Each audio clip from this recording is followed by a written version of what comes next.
Halo guys, ketemu lagi nih dengan gua Darwin, Indo di Toronto. Dan dalam video kali ini gua akan menjawab salah satu pertanyaan dari salah satu subscriber ya. Apa kabar kalian semua? Semoga kalian semua dalam keadaan sehat-sehat semua ya. Dan gue buat video ini pas jam makan siang di kantor. Jadi gue berada di park deket kantor gue nih, di kawasan industri. Jadi agak sedikit berisik. Mungkin ada suara bunyi truk lagi parkir, atau ada suara kereta, atau ada suara forklift, ataupun suara angin-angin ya. Mohon maaf ya jika agak sedikit berisik. Oke guys, pertanyaannya ini berkaitan dengan kalau mau kerja ke Kanada ya. Pertanyaannya itu ialah, Bang, kalau mau pindah ke Kanada untuk bekerja di sana, apakah harus PR dulu atau tidak? Nah, gue akan jawab pertanyaan ini, tapi disclaimer dulu bahwa gue jawab pertanyaan ini berdasarkan sepengetahuan gue pribadi. Gue bukan agen tenaga kerja, gue bukan agen edukasi ataupun agen imigrasi ya. Dan juga jangan lupa bagi teman-teman yang merasa video ini bermanfaat untuk subscribe, kalau yang belum, like dan komen dan bantu share ke teman-teman yang lain ya. Oke guys, gue akan jawab ya pertanyaannya ya. Sebenarnya jika ingin kerja di Kanada, nggak harus selalu dengan status permanen residen. Karena kita bisa bekerja dengan beberapa status. Yang pertama, kita bisa bekerja dengan namanya work permit ya, izin kerja. Nah, bagaimana kita bisa mendapatkan izin kerja? Nah, untuk hal ini tentu saja kita membutuhkan adanya sponsor, yaitu dari perusahaan yang akan meng-hire kita. Nah, kalau kita masih berada di luar Kanada dan perusahaan itu mau meng-hire kita, maka perusahaan itu harus menerbitkan namanya Labor Market Impact Assessment atau LMIA. Itu adalah suatu perizinan di mana si perusahaan itu sudah berusaha mencari karyawan lokal di Kanada tapi belum bisa mendapatkan, sehingga mereka harus mencari dari luar Kanada. Nah, itu yang kalian harus perhatikan. Kalian harus belajar mengenai apa sih itu LMIA. Kalau mau cari tahu lebih lanjut informasinya, tinggal Google aja lah ya, LMIA Kanada. Pasti itu akan banyak source-nya yang kamu bisa dapatkan. Oke?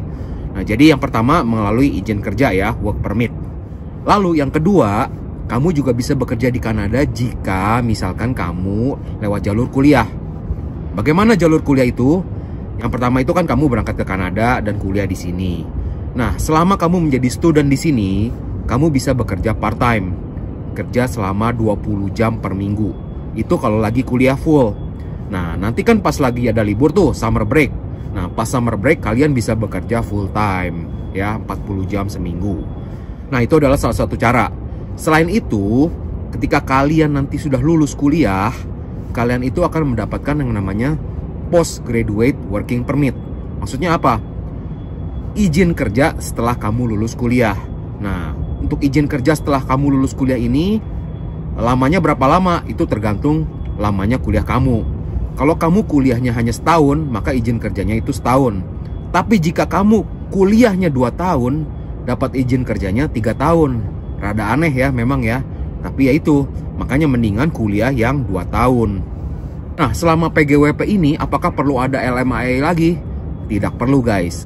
Tidak perlu lagi LMIA karena kalian sudah berada di Kanada dan kalian bisa bekerja mencari perusahaan yang mau meng-hire kalian tanpa perlu adanya repot-repot LMIA itu lagi ya. Nah, jadi itu jalur yang kedua.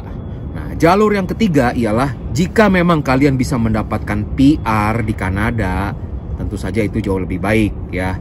Dengan jika kalian bisa mendapatkan PR sebelum kalian berangkat ke Kanada, ketika kalian tiba, kalian sudah dianggap seperti warga negara sini ya. Kalian mencari kerja sudah bebas sesuai dengan apa yang kalian suka. Profesinya juga tidak terbatas ya. Misalkan kamu ketika apply dari Indonesia dengan profesi accountant, tapi ketika tiba di sini ternyata kamu lebih suka IT atau lebih suka sales, ya udah, kamu lamar aja sesuai dengan bidang yang kamu suka. Nah, dengan PR itu fleksibilitasnya di situ. Dan juga banyak bantuan dari pemerintah seperti yang gue jalanin ya. Ketika gue share di video gue mengenai bagaimana gue lamar 600 kali itu tuh, gue kan ikut program yang namanya Brian J. Fleming. Nah, kalau kalian sudah PR ataupun citizen, kalian bisa mendaftarkan program-program yang dibantu oleh pemerintah seperti itu. Nah, jadi kurang lebih seperti itu jawabannya ya guys ya. Nggak perlu harus sudah menjadi PR untuk bisa pindah ke Kanada.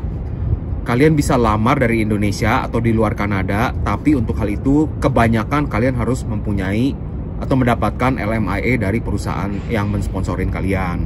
Lalu yang kedua, jika kalian lewat jalur kuliah, kalian nanti bisa bekerja part time dan juga bisa kerja full time ketika nanti kalian dalam masa postgraduate working permit. Jadi kurang lebih seperti itu aja jawabannya guys. Semoga videonya membantu ya.